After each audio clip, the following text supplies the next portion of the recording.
Signal यंत्रणांच्या दुरुस्तीसाठी आज मध्य रेल्वेचा आणि पश्चिम रेल्वेच्या वरती मेगा ब्लॉक घेण्यात येणार आहे।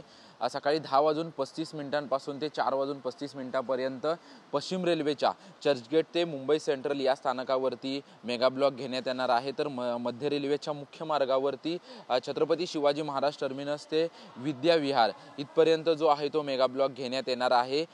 मुख्य मार्गावरील मध्य रेल्वेचा मेगा ब्लॉक जो आहे तो 10:35 पासून 4 वाजेपर्यंत मेगा ब्लॉक असणार आहे। तर पश्चिम रेल्वेवरचा जो मेगा ब्लॉक आहे तो 10:35 पासून 3:35 पर्यंत असणार आहे। सिग्नल यंत्रणा दुरुस्त करण्यासाठी आणि इतर तांत्रिक कामांसाठी हा मेगा ब्लॉक घेण्यात आल्याची माहिती रेल्वेच्या वतीने देण्यात आलेली आहे। तर दुसरीकडे आज हार्बर मार्गावरती देखील मेगा ब्लॉक घेण्यात येण्याची घोषणा जी आहे ते मध्य रेल्वेच्या वतीने करण्यात आली होती, परंतु नवी मुंबई डी.वाय. पाटील स्टेडियमवरती भारत विरुद्ध दक्षिण आफ्रिका विश्वचषकाची फायनल सामना असल्यामुळे या ठिकाणी मोठ्या प्रमाणात प्रेक्षक जाण्याची शक्यता आहे। या पार्श्वभूमीवरती जो वाशी ते कुर्ला दरम्यान जो मेगा ब्लॉक घेण्यात आला होता हा मेगा ब्लॉक रद्द करण्यात आल्याची माहिती स्वतः मध्य रेल्वेच्या वतीने देण्यात आलेली आहे। परंतु पश्चिम रेल्वेच्या वरती आणि जो मध्य रेल्वेच्या मुख्य मार्गावरती जो मेगा ब्लॉक घेण्यात आलेला आहे तो मेगा ब्लॉक असाच राहील आणि या मेगा ब्लॉकच्या कालावधीमध्ये संपूर्ण तांत्रिक कामं जी आहेत ती तांत्रिक कामं केली जातील अशा मध्य रेल्वेच्या वतीने सांगण्यात आलेले आहे। आणि या कालावधीच्या दरम्यान अनेक गाड्या ज्या आहेत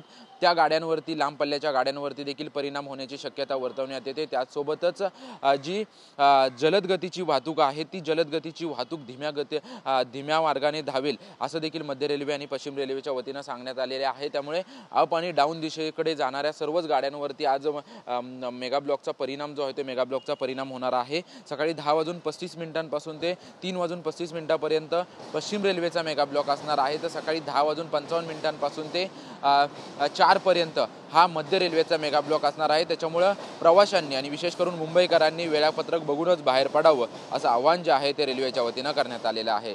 कॅमेरामॅन रोहन पवार सह निवृत्ती बाबर, TV9 मराठी, मुंबई।